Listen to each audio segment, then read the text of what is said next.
Hello.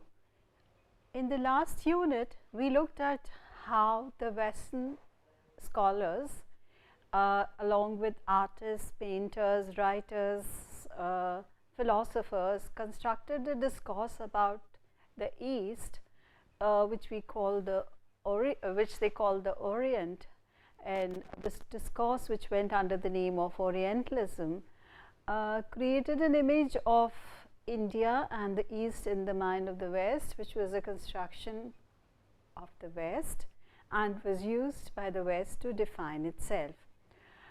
In this unit, we look at the later phase, the 20th century phase, when there was an extraordinary interest in India.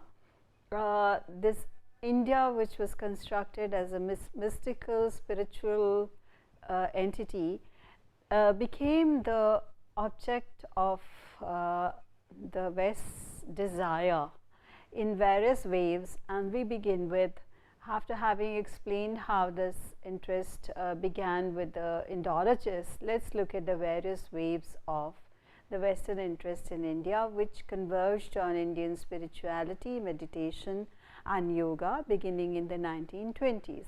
So, we look at yoga, meditation and the gurus, and how this myth of Indian spirituality and India as a mystical spiritual nation was fed into the Western imaginary through the popularity, through the visits and the cult following that many of the gurus enjoyed beginning in the 1920s, which also began a cult for yoga. So, we begin in 1920s with Paramahans Yogananda. In 1920, Paramhans Yogananda came to address a conference of religious liberals in Boston. He had been sent by his guru, the ageless Babaji, to spread the message of Kriya Yoga to the West.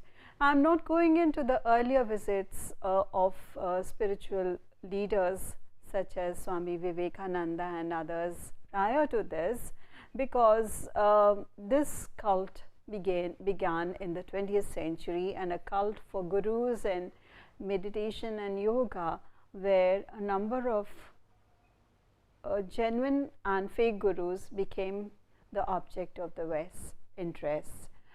Although his early works had uncompromising titles like Recharging Your Business Battery Out of the Cosmos, his 1946 autobiography of a yogi, Self-Realization Fellowship, remains a spiritual classic. And in 1920, it was a Western woman, Indira Devi, who opened a yoga studio in Hollywood. And her 3 popular books had housewives from New Jersey to Texas standing on their heads in their bedrooms. So, she was the one who created this cult for yoga. She was the first Westerner to study with Sri Krishnamacharya and the first to bring his lineage to the West. He went on to become the grandfather of American yoga. His students included B.K.S. Iyengar, Pattabhi Jois and T.K.V. Desikachar. What I am trying to show is that this interest in, I focus on yoga and meditation, and interest in the gurus, particularly on the yoga, to show how this interest in India focused on the practice of yoga and the following of gurus, cult followings, which use yoga as a practice to reach a higher state of being. The person who introduced more Americans to yoga than any other was Richard Hittelman, who in 1950, so we come to the 50s, who in 50 returned from studies in India to teach yoga in New York. Now, Mittelman not only sold millions of copies of his books and pioneered yoga on television in 1961, but he influenced how yoga has been taught ever since. In 50s, we also have the emergence of Ramana Maharishi, because of Middleton's being a disciple, Hittelman's being the disciple of Ramana Maharishi, we have an interest arising in Ramana Maharishi, who was very much a spiritual yogi. Hittelman is the first person to have disengaged yoga, which is part of Indian spiritual practices and not a sport or an exercise.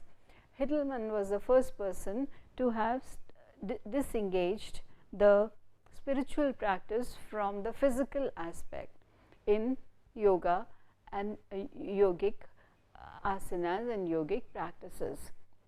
So, he was the one who presented a non-religious yoga for the American mainstream with an emphasis on its physical benefits.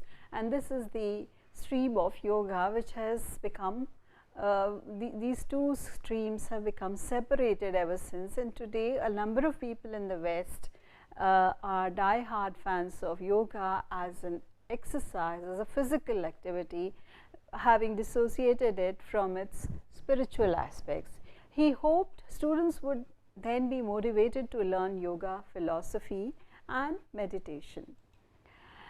In 1958, Indian-born Swami Vishnu Devananda, a disciple of Swami Shivananda Saraswati, arrived in San Francisco sponsored by the artist Peter Max. His 1960 book, The Complete Illustrated Book of Yoga, became an essential guidebook for many practitioners. Dubbed by a colleague as a man with a push, he founded the Shivananda Yoga Vedanta Centers, headquartered in Montreal, one of the largest networks of yoga schools in the West.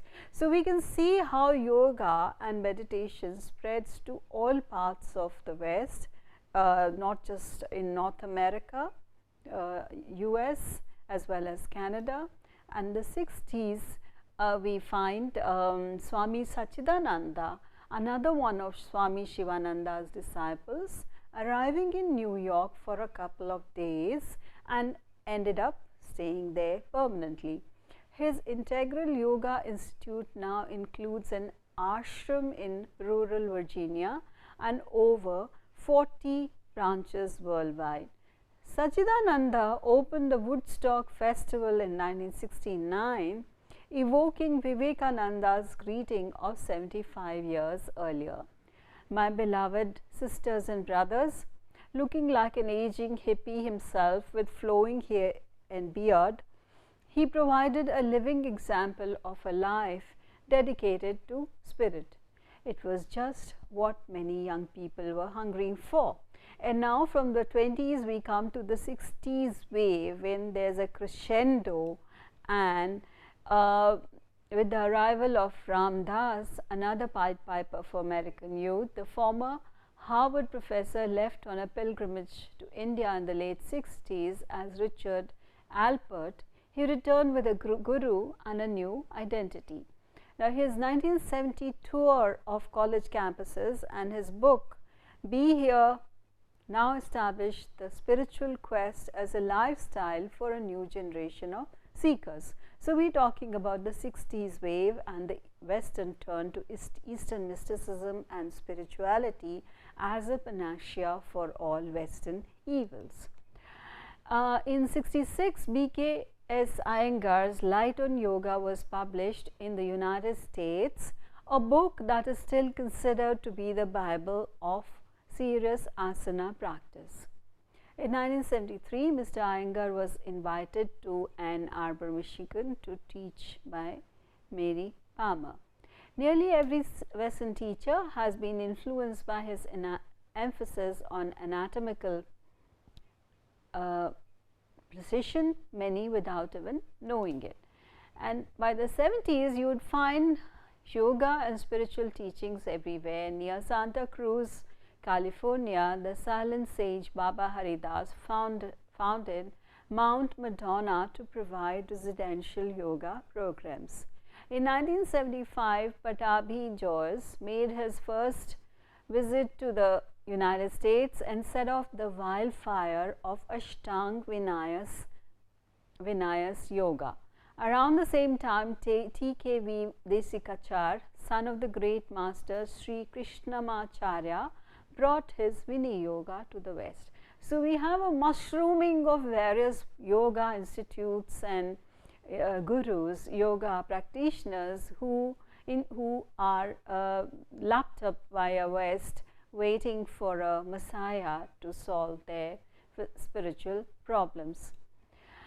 And then we come to Maharishi, Maharishi Yogi, who has been the most influential guru in the 60s and who is responsible for the explosion of meditation and yoga across America in the early 60s, when an unassuming looking guru yogi came out of the Himalayas to spiritually generate the world.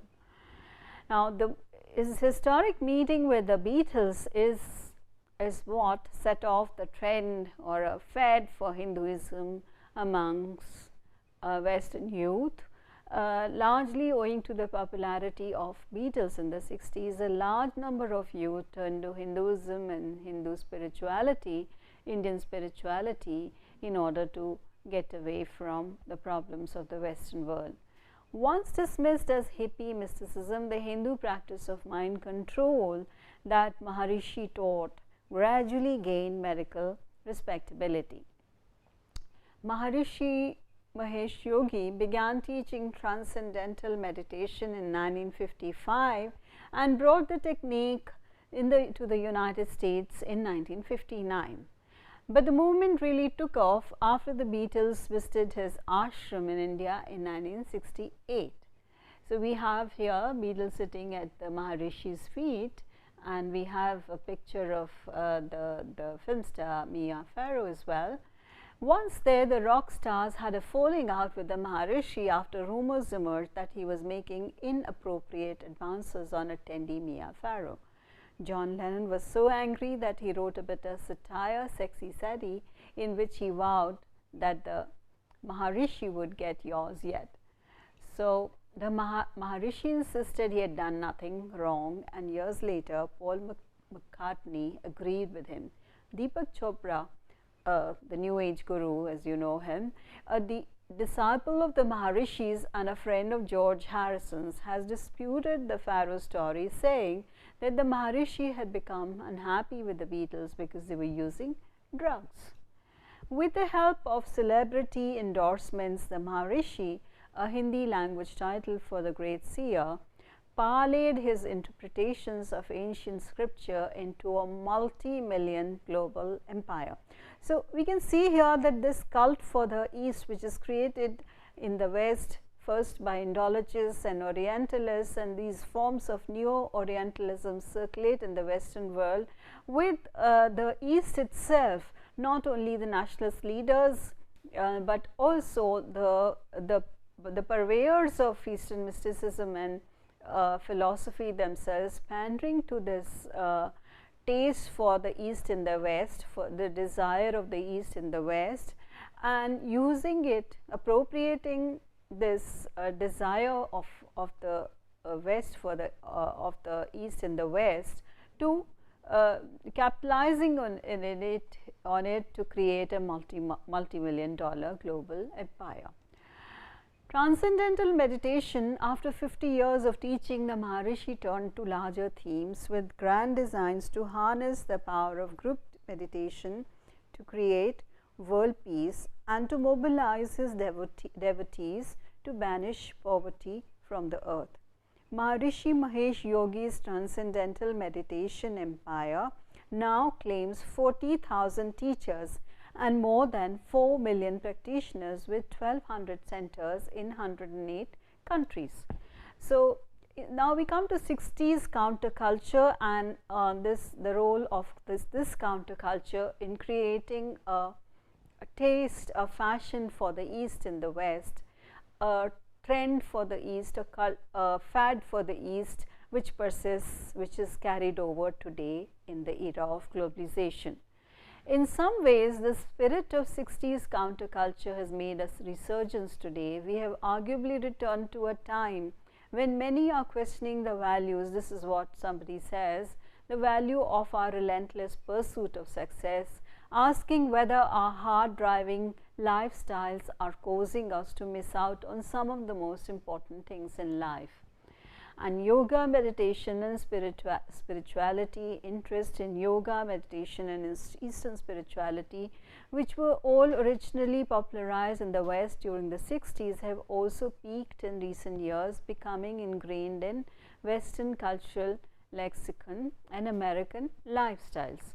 So, key strategy in creating global religious practices is to decontextualize them from their religious contexts and worldviews, and it's been a noted feature of Asian religions to create universal and decontextualized global practices. Yoga techniques and various kinds of meditation have become entangled in multiple fields that are related to secular, religious, spiritual, health and well-being. And through aligning with a proliferation of modern discourses, decontextualized religious practices create opportunities for global participation and make claims towards modernity. The decontextualization and subsequent process of recontextualization enters new discursive fields, creating new relationships and dialogues. Now, these practices are now disembedded from their framework and made anew, seemingly independent and able to be inserted into a diversity of traditional and modern settings. These processes demonstrate the particular ways that Asian religions, in dialogue with global discourses, reinterpret and translate themselves into non-Asian cultures. So, to summarize what I have said, I have looked at how I focused on yoga to show how interest in Indian religious practices and spirituality, including yoga and meditation and Hinduism itself, has been prevalent since the turn of the century in the West, since the 20s, and there have been subsequent waves, once in the 20s, then in the 60s and now in the 90s. And these waves show how Indian spiritual or Indian or Asian spiritual practices are now are disengaged from their original context. They are decontextualized from their originary context, where yoga and meditation was an aid to mystical, was a part of a mystical Hindu mystical practices, and the objective of these practices was to attain a higher understanding. Now, these practices are being used increasingly in the West, decoupled from the originary context, deterritorialized. They've been used as stress busters, as forms of physical activity, as aid for improving concentration, and as again finally as also an answer to the problems of the West. So, once again, as in the past, the East, the Orient, converging on yoga, meditation and gurus, with the complicity of the gurus who did not hesitate to capitalize on this fad for India and the West. The West, not just North America, but also Europe, has again created this Orient, a spiritual mystical Orient, to answer its own needs.